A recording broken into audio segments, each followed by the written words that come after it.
And we are live. Hello. Hello, everybody. Hello, everyone. I'm gonna do it. Let's see. You can do it. Okay. Welcome to the Double Feature Creature Crypt. This is our book discussion of Green Fuse Burning. And as you can see, we have a special guest. The author, Tiffany Morris, is here with us, and we're very excited to discuss this with her. As always, spoilers will abound. We are going to be discussing the book in its entirety. So if you haven't read it, click pause, go read it, and come back. And we'll be here. We'll be back. We'll be back. We'll be here. We will. You go. We'll be here. I am Laura, aka Lady Tartan. I am Taylor Page. I am Kayleigh McKee, also Kayleigh Creates on Instagram.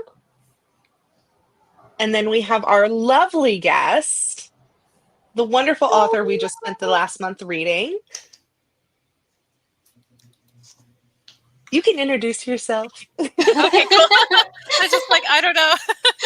You're like, I'm just going to sing and look pretty. Great. Hello, everybody. My name is Tiffany Morris. I am a Mi'kmaq author from Nova Scotia, also known as Mi'kmaqi. I wrote Green Fuse Burning, which I'm very grateful has had warm reception from folks. Was nominated for a couple of awards. I also wrote the horror poetry collection, Elegies of Rotting Stars, and have a few more projects in the works that I can't quite talk about yet. So I'm so honored to be here. Yay. Yay. Well, we'll be looking Really forward to happy to those have you. projects. Thank you. Yes. Okay, so we're going to get started. And we generally like to start with a collection of memes we have discovered for the book. Taylor, do you want to talk about your memes? Yes, so my memes are primarily on your left-hand side of the screen, starting with this cutie little crow right here. I think if you've read the book, you kind of know what the crow represents, and I just had to give him a little knife because he's just a silly, goofy guy. And then next to that is a meme or a still from the movie Hot Rod, and it just says, "Sorry about your dad."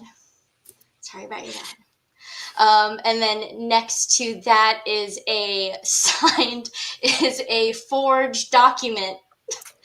And it didn't quite say Molly or Rita, but I thought that mommy kind of encompassed everything.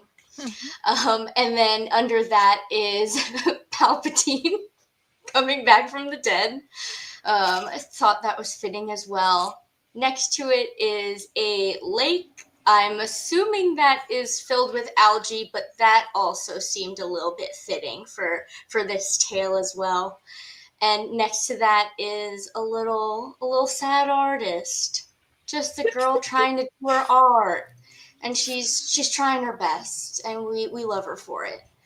And next to that, I have a thing with lakes. Like I need to wear shoes around my house. So if I touch something in a lake, and this lake gave me, would you say bad vibes, Tiffany? I would call it bad vibes. Yeah, bad vibes for sure. For sure. And next to that is the esteemed art critic Ongo Gablogian, who says artists must suffer for the art. That's why it's called painting. And underneath that, to the left, is if anybody has seen Hercules, it's the sundial gentleman, and he's just offering some mushrooms. And the final one for me is it just says, when you're grieving and someone says they wouldn't want you to be sad. It just says cool. That also kind of gave me Molly vibes. So those are my memes for this book. Amazing. I stole the Ron Weasley one from Taylor's out of context spoiler. Not frogs, but he's throwing up something nasty. Pretty close. Yep. Oh, right. Okay. I was like, I don't Yeah, I was like, understand. it's not frogs, Just but he's remembered. throwing up slugs, and it's similar. Yep. And then a little comic was the mushrooms. I was like, Nice. I'm nutritious. I'm poisonous. And the other one's like, I alter the fabric of reality.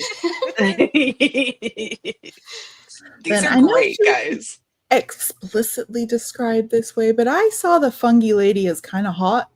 Oh, I definitely got her as hot.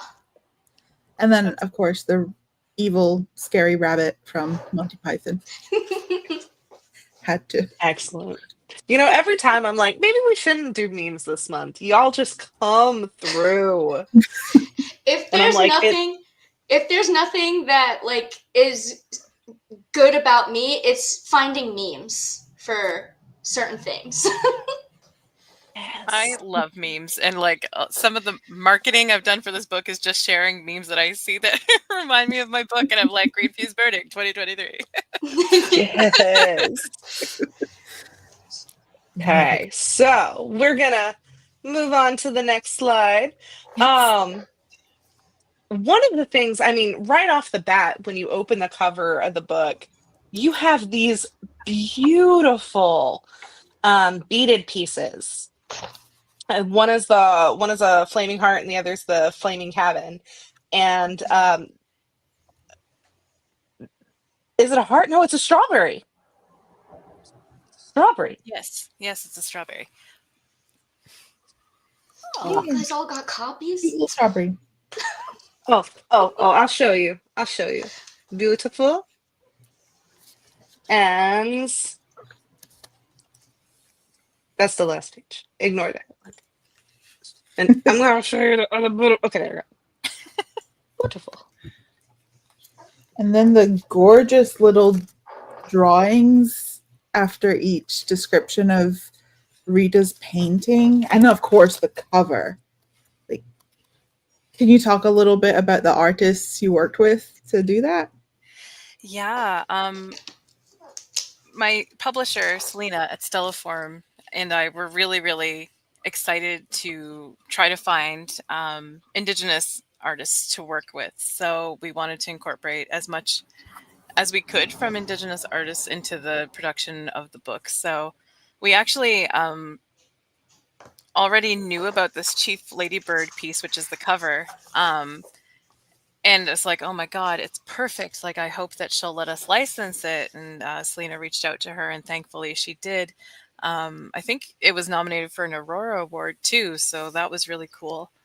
And then we came across Michaela Stevens, who's another old new artist, which is the Mi'kmaq word for Mi'kmaq, and just loved her beadwork. So it's like, yeah, the stuff like she kind of works in like kind of gothic imagery and just kind of like cool alt designs. So I was really excited to be able to get hers for the interior cover because it's just so bright and it pops so much.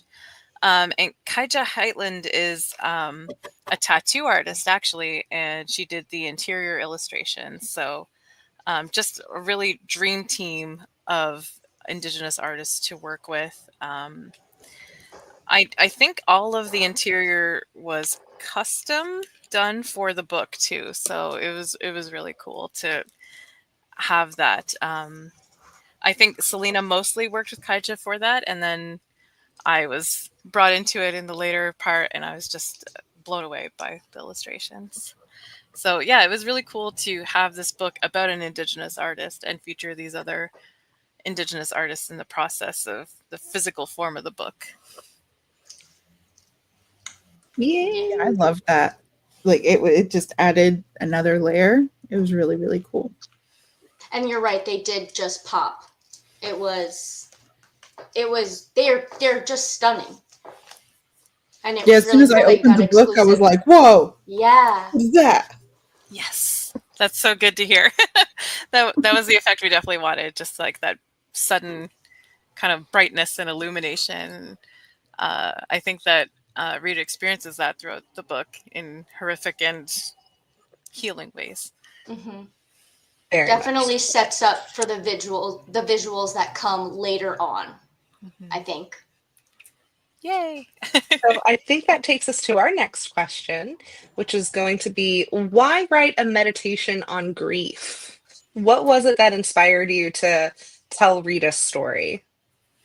Yeah, that's a great question. Thank you. When I experienced grief through the death, first of my father-in-law, and then nearly exactly a year later, my father, this journey of grief had been very, very strange for me because I grew up in a very kind of death denying family. So I didn't go to a lot of funerals or anything. I was pretty unfamiliar with it.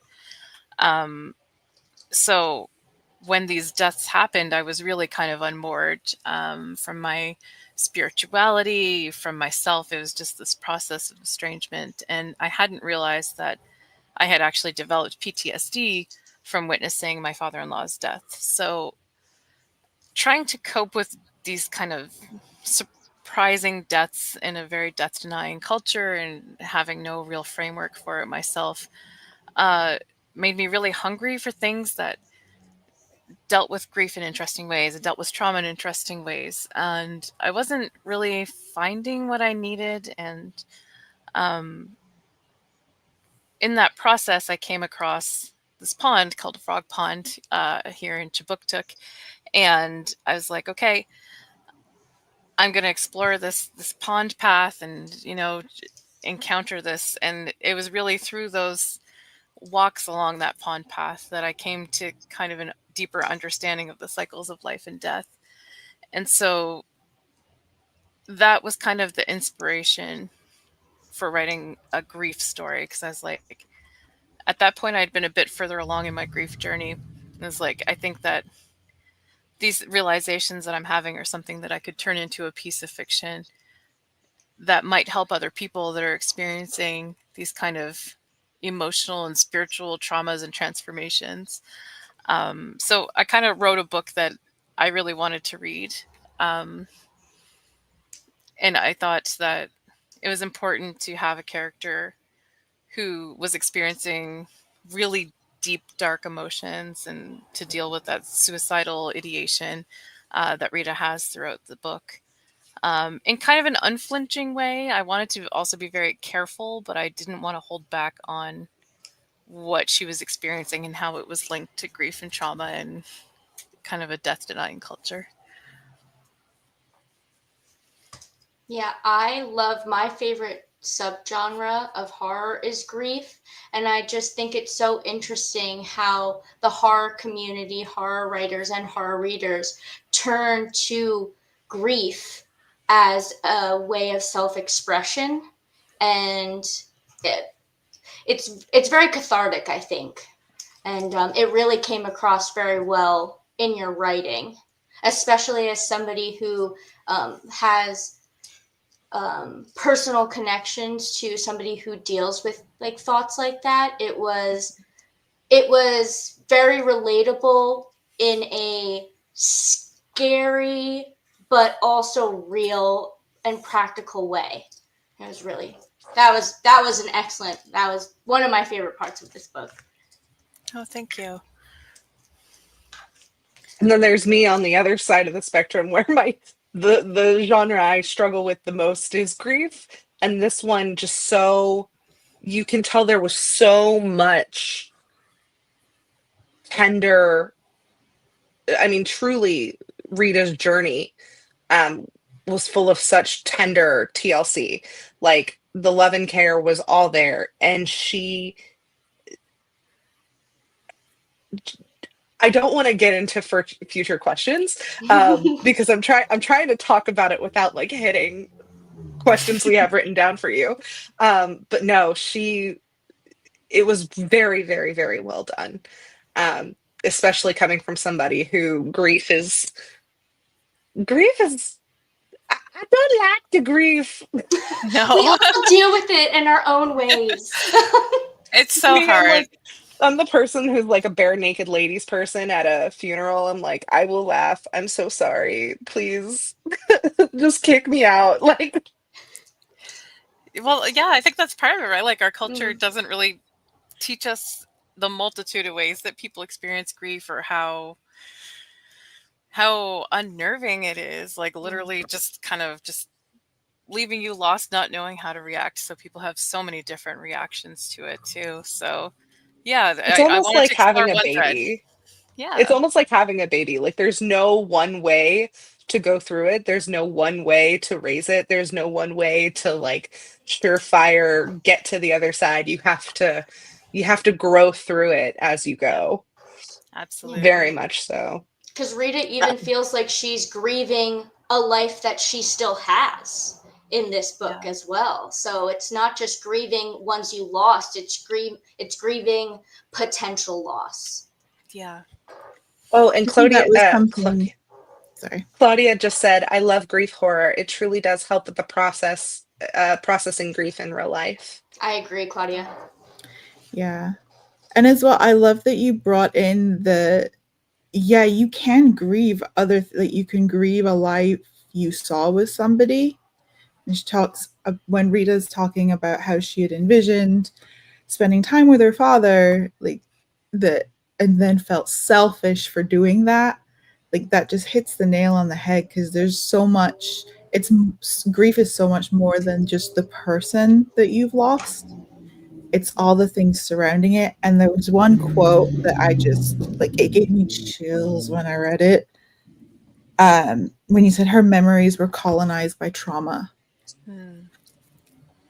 I think we all Uh, flagged that one because I definitely had that one highlighted. Yeah, yeah. I was like, snaps.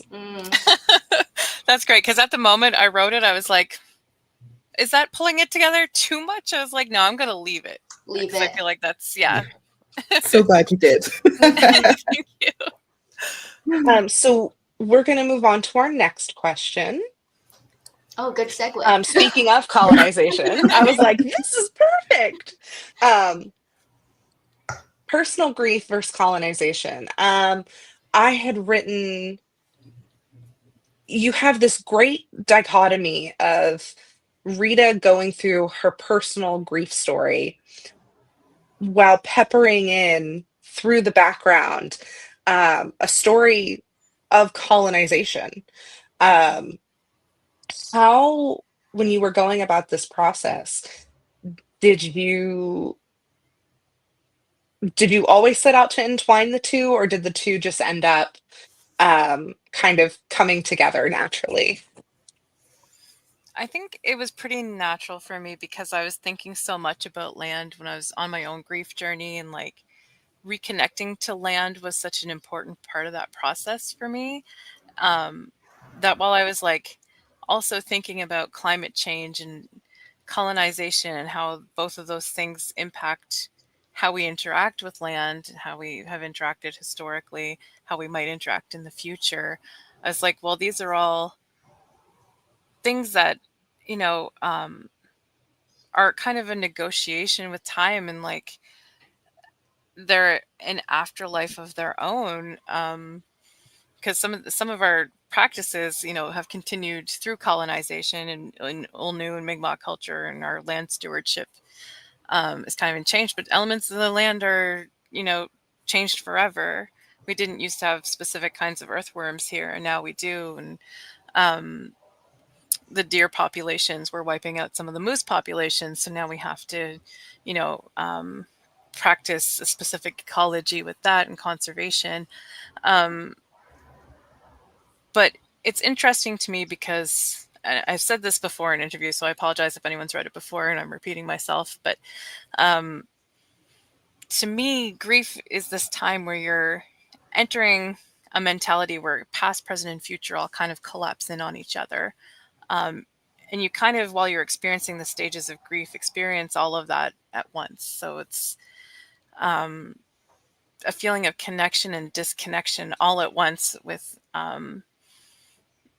the land and your ancestors and the potential lives you could have had. And I think that that also exists in bigger stories um, of history and resilience and what it could be in the future.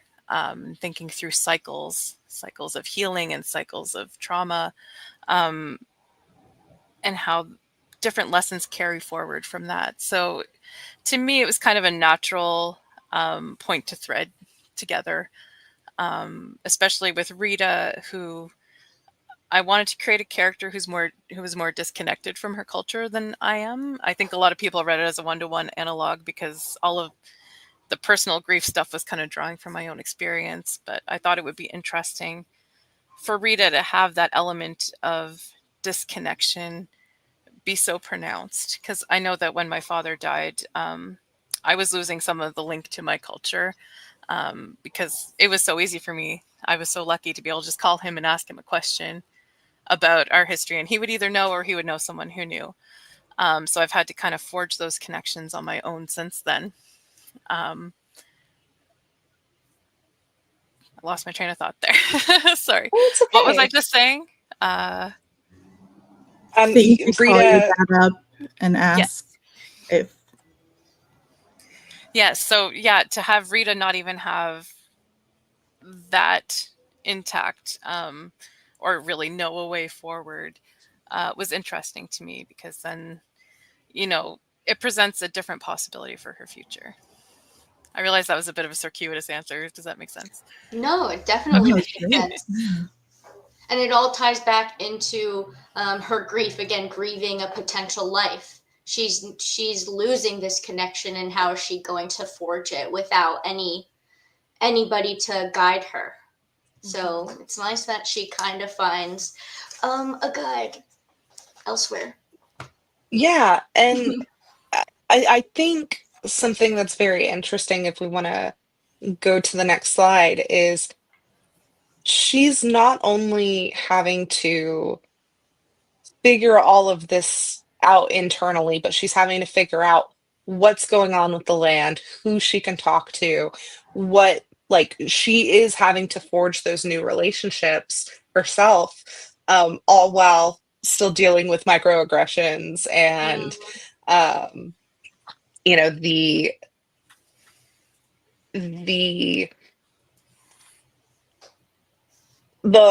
I'm trying to find a way to say, basically being unmoored in a land that she belongs in, but she doesn't feel that she belongs.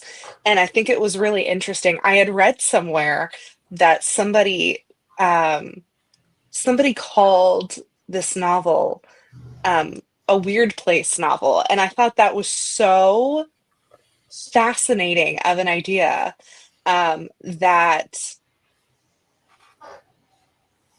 the the people around, like, being in a place so odd and strange and weird and foreign, and coupling it with the idea of othering. Um, so you have these almost, it's naturalist, it's like naturalistic cosmicness almost, like, especially with the mushroom lady and whatnot. Um, what were some things that you, especially with the landscape and the othering, um, what were some things that you knew were going to be integral to Rita and her story with the land, and with the people who were in this community? Yeah, that's a great question. I love that folks have picked up on the weird places, and yeah, the uncanny nature of the place. Because even having a pond, people are like, ponds are not that big. It's like, well, some ponds are that big. Mm. The pond loop that inspired it is a kilometer across. So, it can be pretty big and deep woods around there. It's not in Halifax because it's a fairly big city, but there is a wooded area around there. So if it had been undeveloped, that would have been the case. So this was kind of me transposing that place into a rural part of the province that I live in, because a lot of that is rural area. And um, I wanted there to be some ambiguity about climate change, and how climate may have impacted the landscape, and also the people. And I think that we see that in different iterations now with environmental pollution and things like that, being targeted in specific area, people having, neurological effects, and other poisonings associated with those pollution elements. So I wanted there to be some ambiguity about whether or not that was a factor in how Rita's experience was going, how the animals were acting, how the people were acting, just tying in a bit of that uncanny to colonialism, to capitalism, to climate. But yeah, I wanted there to be a bit of that unease just to highlight the contrast between Rita's family's history in the area and also how that changes over time, and how people can be displaced even within their own homeland. And so Rita has that kind of double because she has that history of displacement and then her own alienation from her family and her culture. And just to continue that feeling of alienation into her experiences with people in the town. And I didn't want it to be like, because I know that this is also a fixture of horror, which is like the creepy rural person, right? So I didn't want to lean too hard into that. I didn't want it to be, oh, those rural folks, they're always so creepy. But just a bit of mistrust that she has and maybe some mistrust that they have. Yeah. Well, and I think it's she's not just she's not just displaced and othered by the ones in the community, but she's also displaced by her own partner in her own home. Yeah. And which that's going to be one of our next slides is we have the very wonderful the rights and Molly wrongs of MLM Molly. Molly makes her appearance. Oh, Yes, Molly. and I felt like Molly needed her own slide because I love this. I don't get asked about Molly very often. I'm so thrilled. Oh, she was so fascinating to me. Because she would have shown up and made her own slide anyway, so she could talk about her own experiences. Yes. Oh, and here she would have. She reminds me of she gives white savior complex so hard. Mm-hmm. Very, very hard. And there's so much that Molly does right, but is she doing it for the right reasons? Yeah. Like, the intention doesn't even feel good. Like, it's just, even when she is saying, look what I did for you, give me the praise. And it's like, Rita's like, I'm still kind of not good mentally, and I have nothing. And she even says, like, what if I had another plan in a year? I can't apply for this. This is a real example like that you gave in the book. Could you only imagine what other aspects of their relationship that maybe are just like day-to-day trials and tribulations of a relationship? And I love the character Molly. I love to hate Molly. Like, I just want to. I found her very interesting, and like Kayleigh said, very white savior. Tell me I'm good. I did this for you, but I really kind of did it for me. Yeah. Yeah, I wanted Molly to kind of be. I didn't want her to be too one-dimensional. Like, I wanted people to love to hate Molly, right? Mhm. So, like, Molly was doing some things that were nice enough, like I think they both might have known their relationship was on the rocks and were just trying to navigate that and try to figure out how they were feeling about it.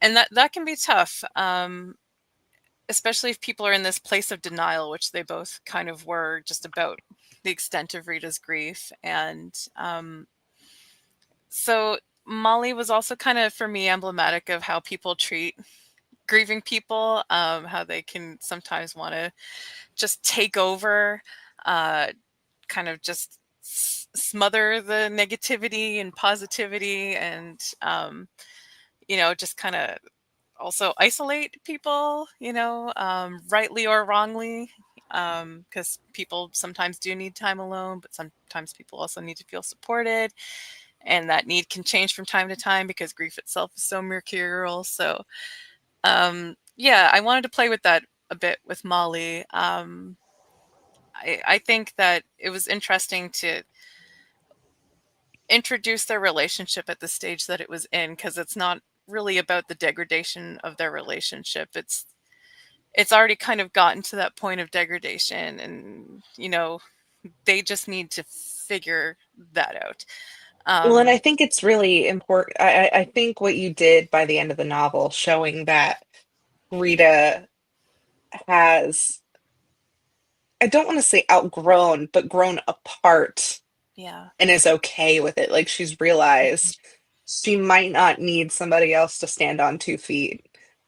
yeah, It was I the think, she went through the stages of grief, and in the at the end she's accepting um, the rebirth of her life, the connection to her community as it is, and the acceptance that her relationship is okay to just let it go. And yeah, she goes through a lot of the stages of grief, but she comes out really strong in the end. And Molly's there for her still, yeah. in her way, in the way that Anyway, she can. Yeah. yeah, I yeah. love in the the way way you you wanted support it. an She ex, said, yeah, yeah. in the way you support an ex that Yeah, right. you handed. You're like, Yeah, oh, you have a gallery showing? Well, I helped you do that, so I'll show up. Don't Yeah, worry. again, I used to date credit. her. yeah. Right. That's it made me laugh so hard. Let me tell you about my experience of what Rita went Oh, through. Yeah, oh, Molly. She was alone, isolated in a cabin the whole time, but I was there. yeah. I She sent tried her to there. call Service and me. all. Would you like to sign up for Mary Kay? Oh Yeah. no, no, no, No, no. let's be real. She'd be an Avon girl. No, she'd be like an It Works girl. Don't ask Oh, me she about would be an MLMs. It I Works. know so much about MLMs. It didn't even occur to me to figure out what she was, what MLM she was in. It's just like, It Works or Scentsy. She would like try to sell you those candles. Yeah. Yeah. She would definitely do It Works over Advocare. Yep. Oh, yeah. Oh, yeah. Please don't sue us, anybody who No, allegedly. Right. yeah, allegedly. nothing wrong with that. All good, all good. You girl boss. That's it. That's it. Get your car. Eventually, hopefully. Nice. Oh, okay. Yes, I was like, what is the next slide? I didn't remember. You have just some of the most beautiful language in the in the novella, speaking about the land, what it's doing, the way it's speaking to Rita, and I was just blown away. Part of this is just a compliment because I was like, dang. But the other is, for those of us who aren't as acquainted with Mi'kmaq culture and language and whatnot, did that have any um, did that have any influence on the way you used color to speak about the land? Because I think you have this one beautiful line that um, where it talks about green, but it's not green like blooming. It's green. Oh gosh, I should have highlighted it and I didn't. You'd think I Um, would know it off heart, but I don't. no, No, no, you wrote no. so many words, girl. I only read it like Um, 20,000 times. I don't know. I I don't know her. know. Who is she? It's just Yeah, vibes. just my book. Yeah, I can't find it, but I remember the line that now that you said it, but I don't have a copy. I use I my library. know. Support your libraries. Yeah, support your libraries. We love to see it. Yeah. Also, shout out to that library for having a copy. Yeah, yeah. Yeah. Yeah. I'd be so happy. Yeah, I can't remember where it was, but Is there like a language of colors for you guys? Were you influenced by the Mi'kmaq culture in these very intentional um sorry, I have really bad aphasia, so I keep It's like forgetting what my last words are. Um details of color that you used because it was yes. colorful language Yeah. in a good way. Yeah. Thank you. Yeah, that's amazing. It definitely did. So Mi'kmaq is a verb-based language. So some colors are verbs. So because colors are understood to change in how they show up in nature or how they fade over time. Um, so like red, trying to remember the word for red. It's out of my head right now, but um, it basically means redding. It's the state of being red, like it is in the process of being red. So um, reclaiming language is something that I've been working on the past decade. Um, and to me, that process really made the world so much more alive to me. And I wanted to incorporate that also in Rita's kind of understanding. But I think it was interesting for me when writing this grief novella, like this cycle of life and death being something that's so stark and difficult to come to terms with. What does it mean when everything around you is so alive, and it's alive in an uncanny way, and it's alive in a horrifying way, or it's alive when you want to not be alive, like what does that relationship look like? So I was drawing from that very vital verbal active place, and also trying to work through how dead inside Rita was feeling and what chaos she was feeling, and um, kind of put that together and play with that contrast a little bit. So having the pond be very alive in all these strange and beautiful ways, and also have Rita be struggling with what it is to be alive. I love the how your culture views words. I love that it's used as because like it's representing change. I love that. It's so Yeah. pretty. All we get is stupid English. Doesn't even make sense half the time. It's English the has its worst, own stuff man. going. But Yeah, Mi'kmaq, like yeah. I before E, except after C, except when blah blah blah. Yeah, So it Uh, was powerful. great. it really opened me up to like language as worldview, right? Like there's a lot that goes into how different frameworks are developed through language, and even just Mhm. simple vocabulary can open up so much. So I'm really grateful that I've been on this language journey and learning it. One And part that speaking of made me color, chuckle. how, Oops. how did Sorry. you come up with the title Green Fuse Burning? While I was playing with this idea of writing this novella, I came across the Dylan Thomas poem, um, which I quote in the beginning, I think. Yes. Yeah. And I was like, oh my God, that's what it's about. So I actually had that at the top of the document as I was writing to just keep me on path. The force that through the green fuse drives the flower, drives my green age, that bless the roots of trees is my destroyer. And I was like, that's kind of the thesis of the novella. Um, so I was just keeping that in mind, and like this idea of a green fuse was really interesting to me. And I know that it wasn't meant necessarily in the sense of like a stick of dynamite or something, but I was just thinking of the green fuse and burning to like indicate a sense of urgency, and you know a fuse burning down to address the immediacy of climate change, and like the panic that you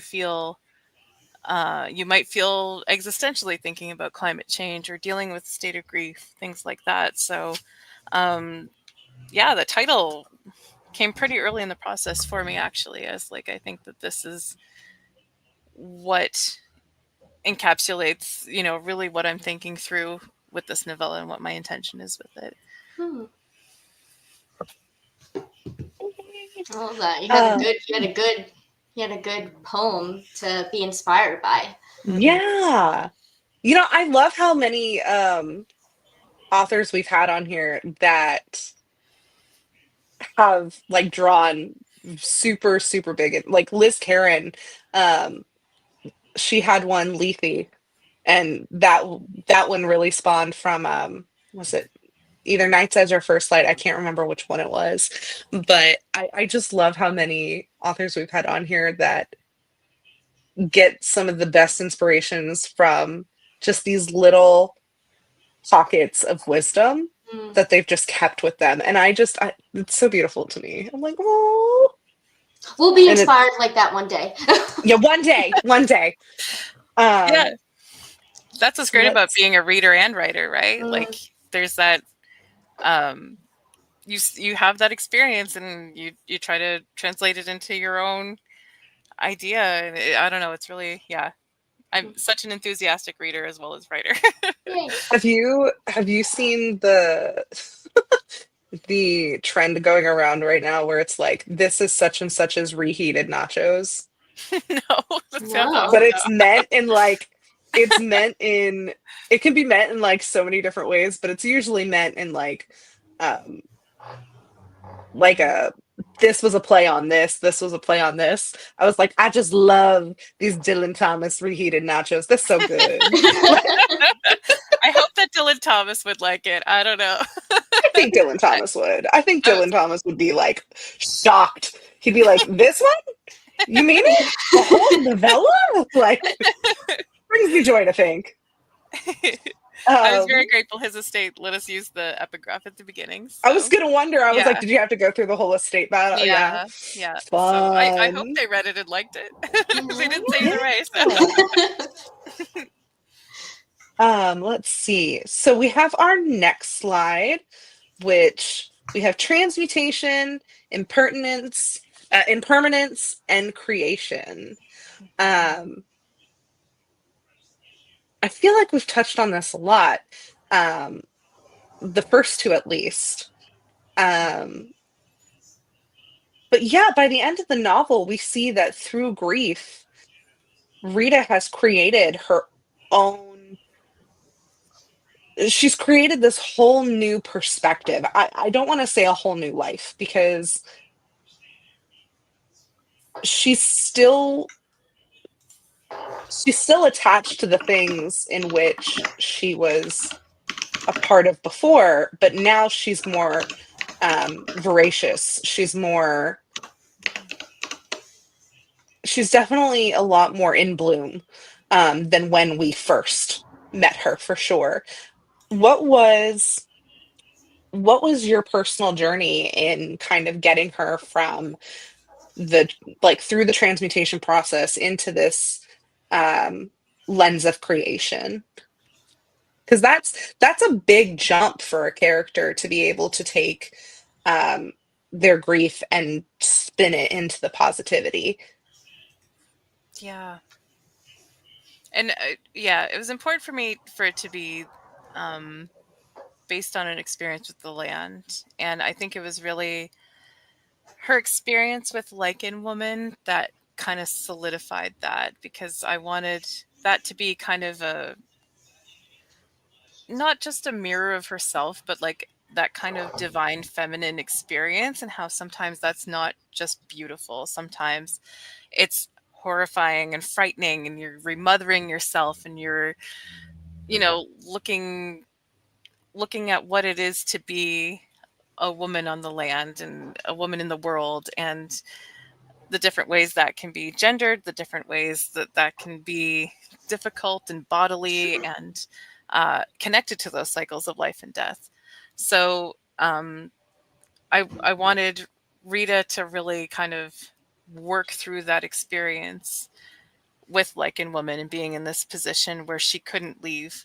She had to confront those different elements of pain, and kind of go through that, not exactly a baptism, but that point at the end where she, is immersed in the water, and what that means to come out of it. And I mean, it was important for me to have her be a landscape painter specifically, and to move from that place where she was with her painting into something richer and deeper and darker, and to have that come through these experiences on the land. Um, it was important to me also.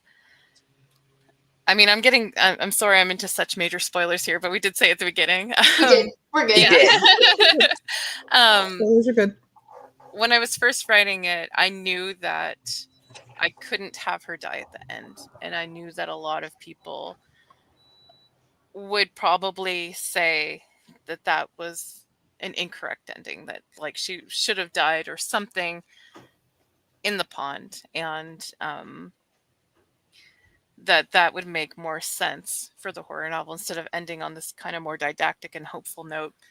But what I was really trying to do was work with how horror is so good at inverting expectation and inverting social realities. So, I think in a lot of circumstances, it's expected for a Mi'kmaq character, a native character, to reach a tragic end, or to be a straightforward inspiration through their resilience. And I wanted to have someone complex like Rita experience these things that we don't tend to look at head on, and really find purpose even through experiencing that. And have it not be necessarily resolutely hopeful, but to have it be understood that healing is such a huge journey without it also being tragedy porn or inspiration porn, right? So that was a fine line to walk. But I really, it was important to me that she survive at the end, and that evidence of her survival be there. So I was playing around a little bit. I know that people didn't know if she was alive or not when they started the novella, because it's the found paintings and the disappeared artist and this whole idea. I wanted to play with that expectation a bit, and really, like I said, subvert that expectation. It's so That interesting. actually. Oh, go ahead, Kayleigh. I'm sorry. No, you go.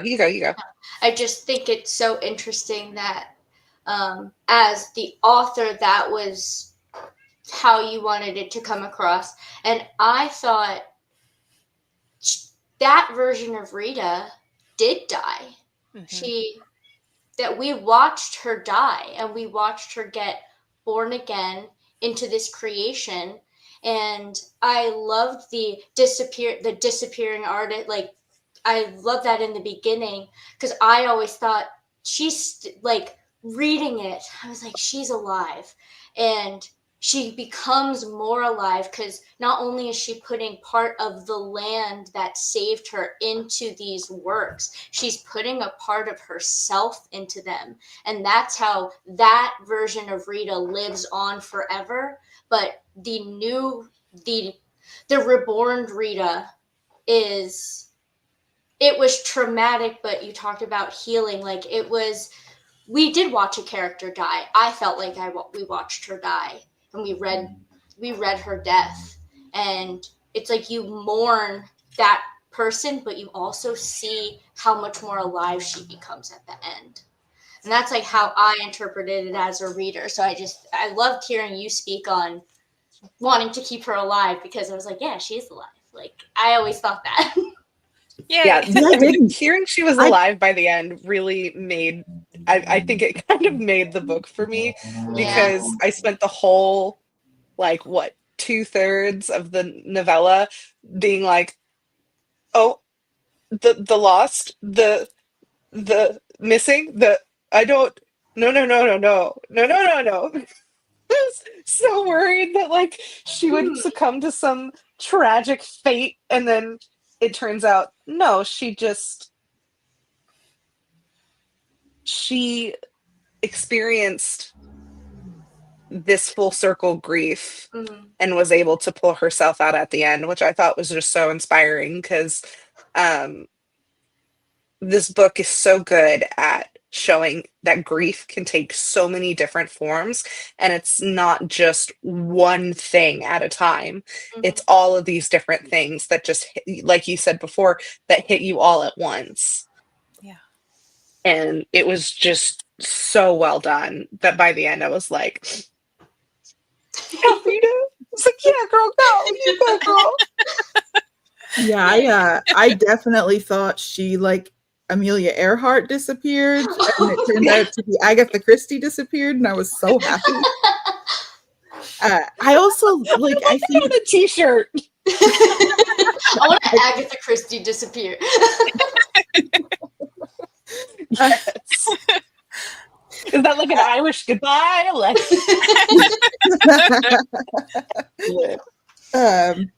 I also love that Rita was, even though she experienced this rebirth, I felt like you really kept her as the same person at the end. Like you could tell she still had some anxieties. She's still somewhat worried, like about, like she still thought about her relationship with her brother, like as they're sort of rebuilding.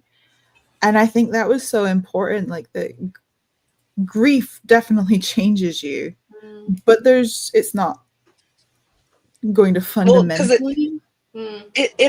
Grief comes in waves, right? So it's never Yeah. really over. You just learn how to come out the other side of the wave. Yeah. And I think you did such a great job at showing Rita going through grief, still struggling at the end, but knowing she can come up for air.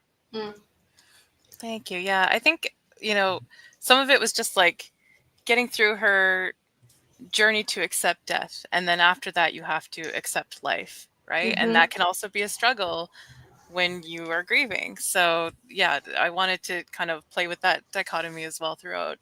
And at the end, having accepted death, be like, okay, now I am on this journey of accepting life and learning to trust life again and to trust myself. And I think that people that undergo a profound kind of spiritual, emotional experience like that probably come out with that understanding. I hope so.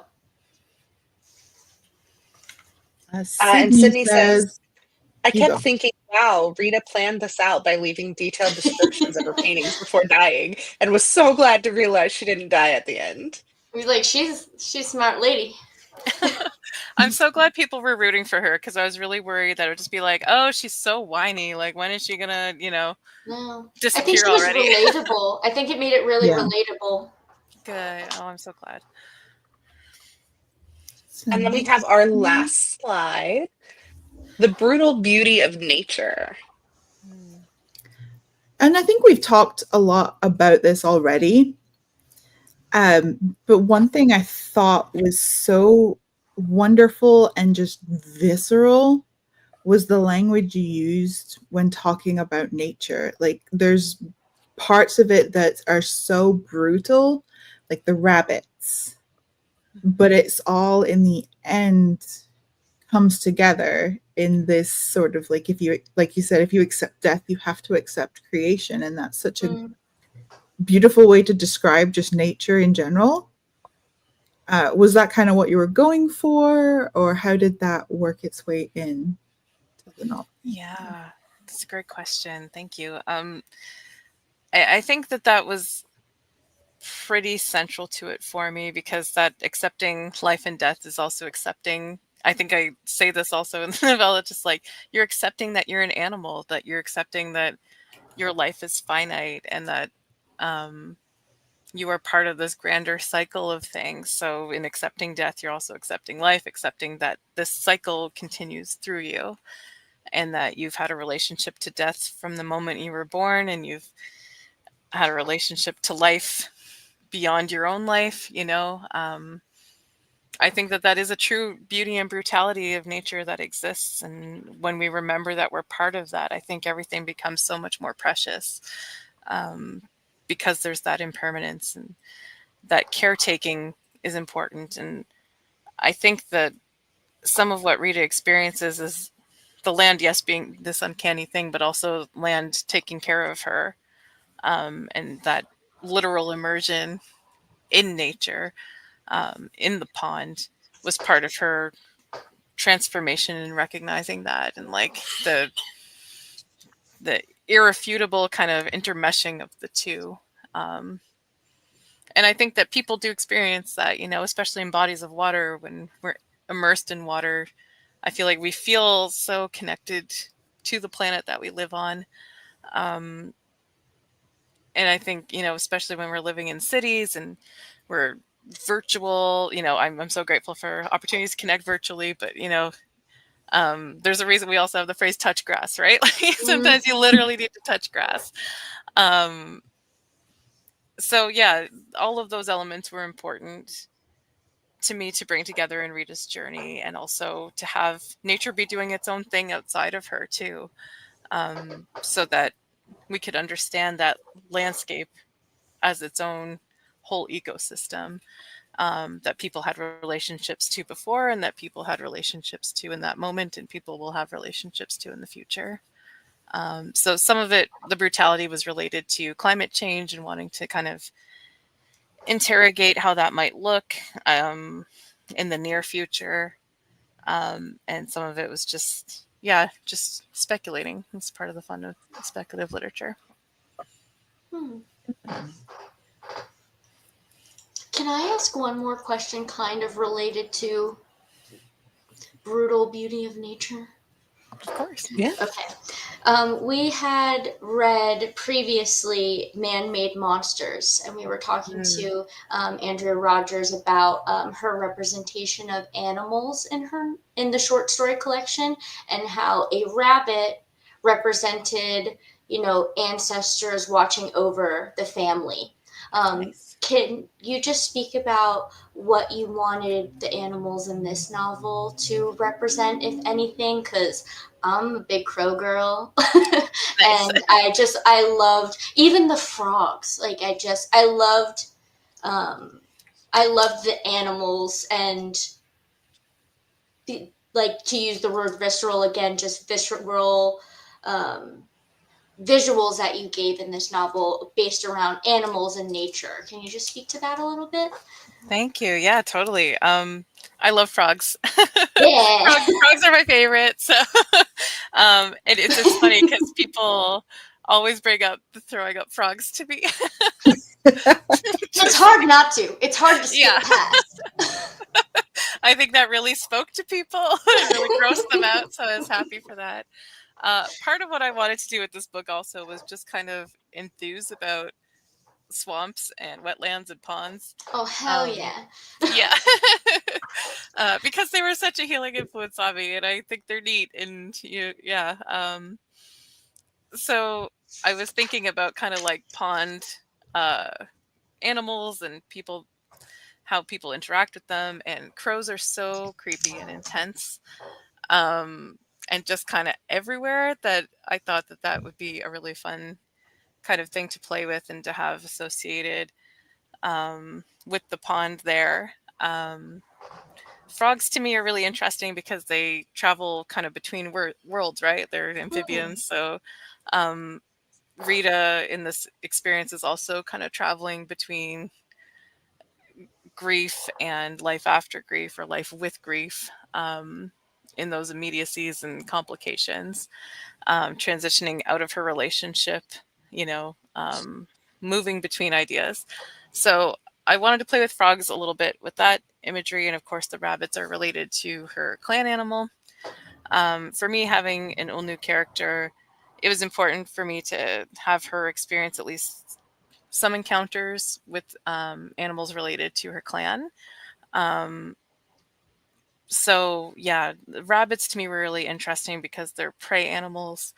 They can be really strange to encounter. Like anytime I've encountered them in nature, it's felt unnatural, even though that's their home. Just as it is my home. So I wanted to play with that as a source of alienation for her, and then also homecoming at the end. I had a reader point out the Alice in Wonderland connection to me, which I had never made, but that's also part of it. She's entering this strange landscape, kind of like Alice and undergoing that transformation journey. So this is part of why I love talking to folks about books. I love what readers pick up. That's a great connection as well. Yeah. Yeah, so those were the most important animals to have present for me: the rabbits, the ravens and crows, and the frog. Thank you. So now we have finished the question segment of our I actually have show. one more Ooh. question. Is there anything in discussing the book with people that no one's ever brought up that you really have always wanted to talk about? Ooh, that's a great question. That is a great question. I don't think so. I'm always really grateful for any questions that anyone brings to me, though. Like it's, there's always something that a conversation can reveal to me about my own book that I really appreciate. And to me, part of appreciating that is having studied English and gotten a BA and MA in English. Like I love interpreting text, so I love hearing how others interpret text and what they get out of it. So yeah, I really appreciate also y'all asking about Molly, because like I said, I never get questions about Molly, so that kind of answered it. Yeah. For me. Hey. So now we're on to the fun part of our discussion. If you weren't already having fun with us, I'm having a blast. so this is where we talk about different books, movies, TV shows, things of the such that would go well with the novel or novella that we read. And for this month, we had actually, were all of these your recommendations, right?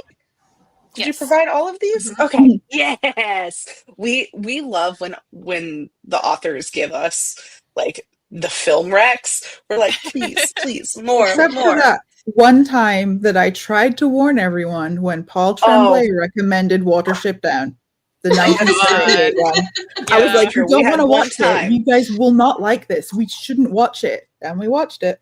Do you expect anything less from Paul? Yeah, that was Right. Paul Tremblay It starred was a great the entire wreck. crypt. It was just a traumatizing film.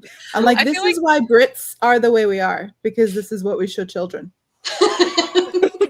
I feel like Antichrist might be that recommendation for mine. But, apologies ahead of time. Well, it's not done to like kitschy cartoon that's style. True. See, it's okay. If I see something with the title Antichrist, I'm like, I know what I'm getting into. Right? We know what this is. Even about. if I don't know, I know. But Watership Down, I was expecting like the Rats of Nim. Oh no. Like so not. People have actually brought up the Watership Down connection with Green Fuse Burning too, and I was just like, that hadn't occurred to me. I've never managed especially to get with the through colonization. The film. Yeah. Wow. Yeah. So that could be an honorary watch alike, I guess. Yeah. If people want to again, another one. If you want to just decimate your. If you want to never feel joy again, just watch these. And also watch it down. Yeah. So we have these 3 wonderful recommendations from Tiffany. We have Antichrist, we have Dark Nature, and In the Earth. Would you like to let us in on a little bit of why you chose these 3 in particular? Yeah, sure. Antichrist is an early influence on Green Fuse Burning. It's not a necessarily direct influence, but it was kind of like in the mix when I was working on it. There were different ideas I was working through that show up in it. Just really like grief and nature, working through grief in different ways. Nature shows up to remind you quite brutally of the cycles of life and death. So I don't think Lars von Trier is a great person, but it's a good movie. Willem Dafoe is always amazing to watch. So yeah, I hope that's some big facts right there. Yeah. Dark Nature is by an Indigenous woman director. I forget her name offhand. I don't have my phone with me. It also deals with women who are processing trauma and are out in nature working through that. So always love to support Indigenous filmmakers and also female directors and movies that incorporate Indigenous women and also women healing through eco horror. And In the Earth, also eco horror.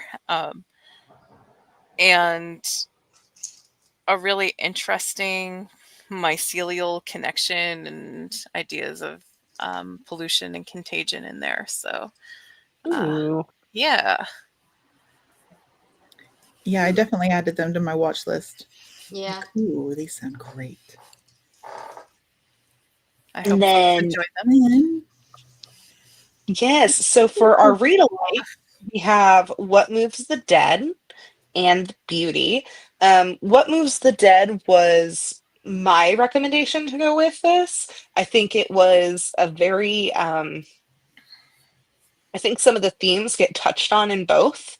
And I think the internal struggles of grief and PTSD, in which the main characters go through very much mirror each other, as well as some fun, funky fungi action to go on between the both of them. If anything, I'm a slut for Sporer. I haven't read either of these, so I'm excited to read them. I also went for the Spore with the Beauty. It more so I took it of the angle of the mushroom woman, and because I thought that she was very powerful, and the mushroom women in this are also very powerful. Nice. I don't want to tell you really anything about it because it was so fun to go into it blind the way I did. And I would also add to this list, after speaking with you, The Twisted Ones by T. Kingfisher. I think that Ooh, would pair yeah. really nicely with this as well. Mexican Gothic's another one that touches Oh, yeah. on you got the mushrooms, but also the colonization. Colonization, yeah. We're in some good. We just got some good books out there right now, man. It's a good time to be a horror reader. It really, It really really is. It's so nice going to the horror section and seeing more than 3 names that are all white dudes on a shelf. It's so Oh, good. bless. It really is. Right. No shade to Stephen King, but Eh, and Dean Coote. little shade. Little shade. I'm sick of that one middle section of the horror books just being them. I mean, I guess if we were popping out like 5 books a year, it'd be different too, but stop. Stop. True. Give other people a chance at the Goodreads Award. Yeah. After a certain time, that should just be like, no more. You're done. You've had many years. I think Martha Wells voluntarily stopped with the awards nomination. She was like, I've won so many. Just don't worry about it. Please. Give Yeah. someone else a Murderbot is going to be great. I'm excited for Yeah. that show. So excited Yeah. for the show. Fantastic. Laura's the one who turned me on to that. Nice. They're just so fun and silly. I love them. And so oh yeah, we're on our last one, huh? Yeah. Pretty much. For our ratings. And Thanks, actually, y'all. after this discussion, I reserve the right to change mine. I'm bumping mine up. Yeah, I'm bumping mine up to a straight up 4 because Yeah, I am as well. to be honest, there were some things that I did not think about when I was initially reading this that after coming up with questions and thinking of our discussion tonight, I really had to look at the novel a little bit differently than I spent so long being afraid she was going to off herself in the novel that it took me out of seeing some of the more finer literary elements. And then when I was going back reviewing today for this discussion, I just had a much larger appreciation for just Rita and her story and her journey and the little touches that get put in. Just, yeah, no, I think it was enough to really change my mind. Yeah, I agree. I actually texted, I was messaging them before, and because I did love this book. I think that you were a beautiful writer. I'm not just trying to give you a compliment, but I just said I don't think that I got it, and I put "got" in all caps, and I was just like, I just don't think I got it. But after discussing it with you and maybe having a new appreciation, I think going back and read it, there was so much that I missed, and just going through this because I didn't really think that I was going to be able to contribute as much to this conversation that I ended up doing after really thinking back. I also read this right at the beginning of the month, so that probably didn't help. Probably should have did a little reread. But yes, I'm bumping mine up as well. So Well, it makes me 4. think too. It makes me think too how like you can walk by the same pond every day and not notice all of the flora and fauna and beautiful things that are going on within it until you really stop and take it all in. See something And I different every think, day. yeah, and I think this book is itself a very intriguing and messy and beautiful and just very, what's the word, authentic pond of its own, and I really highly admire that. Mm-hmm. Yeah, I truly loved Rita, and I will carry her with me. That's I think one of the biggest compliments I can give is that Rita now lives in my heart a little bit, and she was just amazing. Laura's just like, I don't know what was wrong with y'all. This book was fantastic. I know that made me like a little like want to happy cry a little bit. I know Laura's like, Rita's great. Like, I don't need to adjust. She's like, you guys kind of suck. Reread this book. Notes. I was like, okay. I knew this book wouldn't be for everyone. Like, I knew the subject matter was overwhelming. I knew that my style can be overwhelming. Like, I totally get it. So I'm always happy when anyone connects with it. And you've all made me feel so appreciated. I really appreciate that. Thank you so much for writing this and talking to us about it. You genuinely gave me, and I think Kayleigh, a new appreciation for it that I can't wait to go back and see what I missed. That's awesome. Very, very much so. Like I said, grief horror it's like the fact that I gave it a 3.5 first pass is huge. Like, because I tried reading Monstrilio, and bless it, the writing is fantastic. Yeah, girl, that's not a book for you. That is not the book for me. No. I was able to be like, writing 5 stars. The story for like I will rate things the Goodreads rating and then my Storygraph rating, and then I'll blend the two. And because Goodreads, I know Goodreads is going to publishers. I know people are looking at it. So I want people to be like, this is a book. This is my objective. Like, this is my very overall opinion of the book without it being like, this is my opinion of the book, right?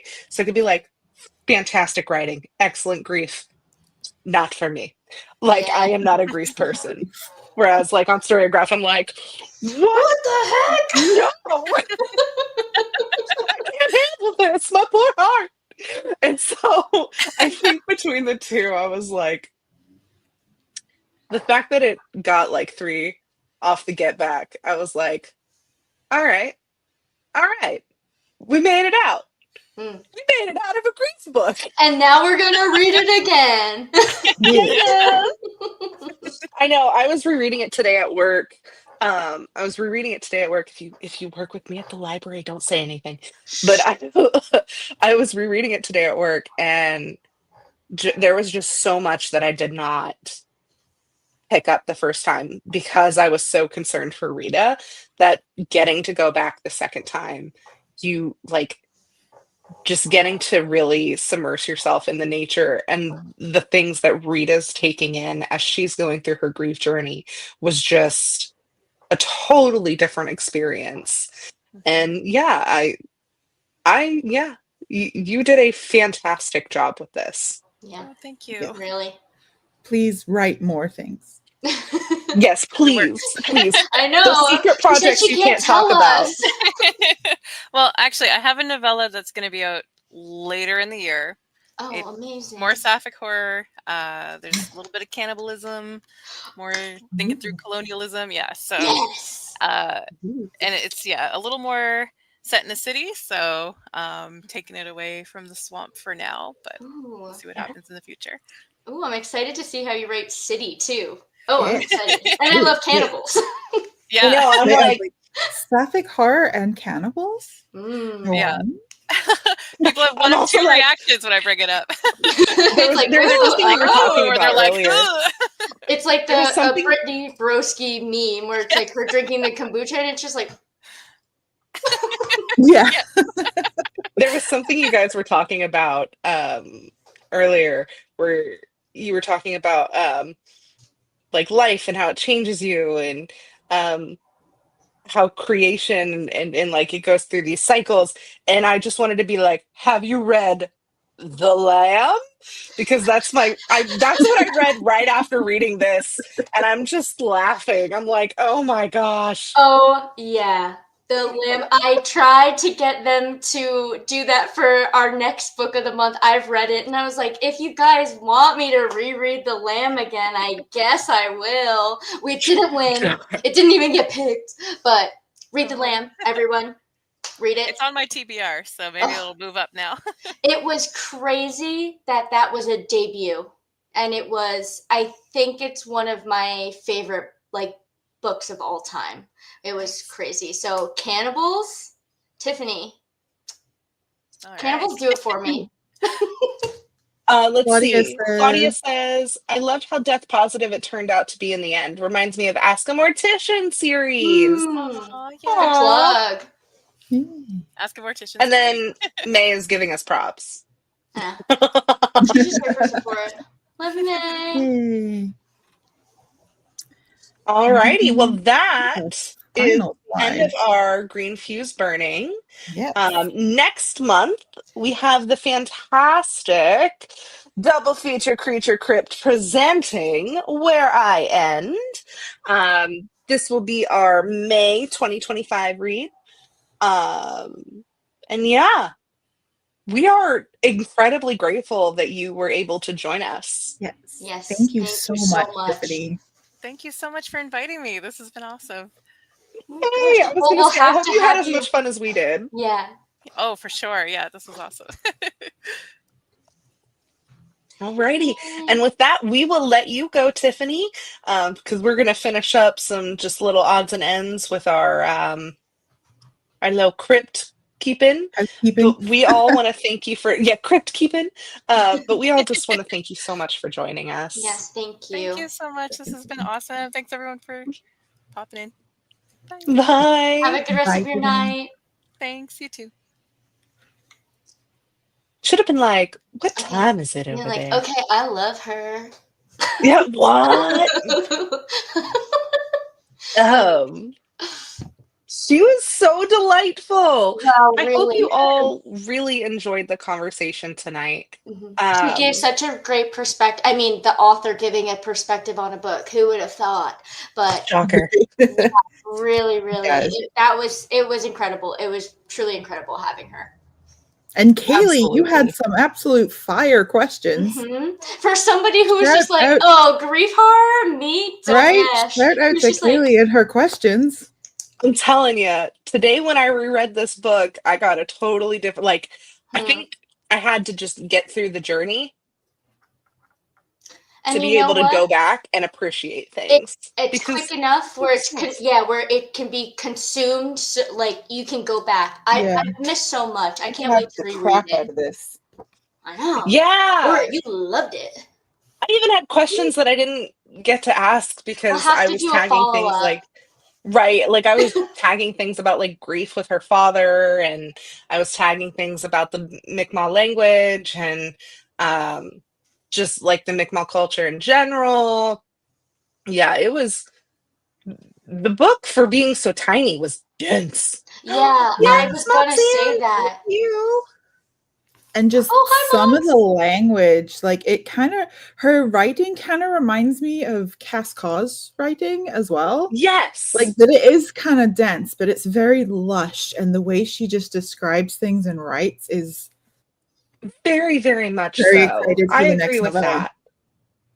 that. Yeah, no, I can't wait to see what else she comes out with. Mm-hmm. And I hope the cover is just as stunning. Mm. I've been in love with Nice. this cover since I saw it. It's I so know. pretty. I have to pick I'm up so a glad copy that she now. was too. She was like, that art, I need it. Right. She's like, I called some people. Yes. Alrighty, but with that, we are going to end our streams this evening. Thank you all so much for joining us and Thank you. bearing with me while I was technical difficultying. I appreciate you all dearly. And I can't wait to talk about this next one with you guys. Yeah. Yep. All right. Well, good night, Oh, hey everyone. Laura, real Oh, quick Yeah. before we go, you want to tell us a little bit of what Where I End is about? Because this was your pick. I championed this one. I did. I It's been championed this one. on my TBR for ages. It actually just recently came out in the US, but it's been out in the UK for a while. Oh, interesting. It's like I also have Freak's Law from Waterstones that I got when I was Okay. back home, like 2 years ago, Oh, and it wow. just came out here. Oh yeah, like in April. Yeah.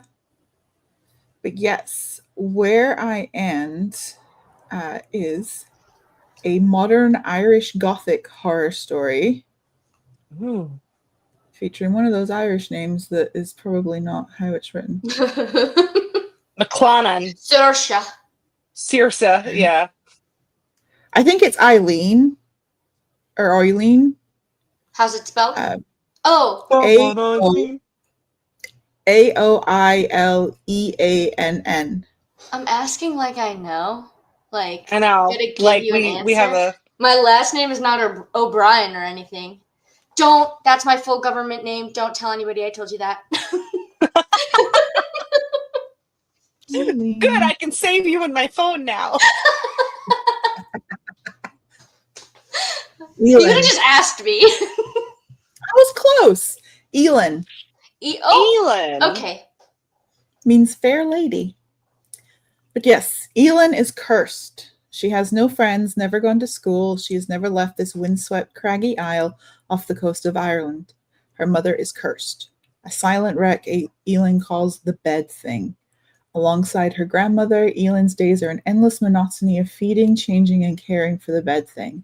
Their island seems cursed, whispering secrets only Elin hears. Then Rachel, a vivacious artist from the mainland, arrives with her colicky newborn. Rachel arouses yearnings Elin cannot fully comprehend. Soon the unfolding of her mother's secret tragedy and Elin's pursuit of her own dark desires are both destined to unleash a maelstrom upon all three of their lives. Close enough. Welcome back, the lamb. I'm excited. Right?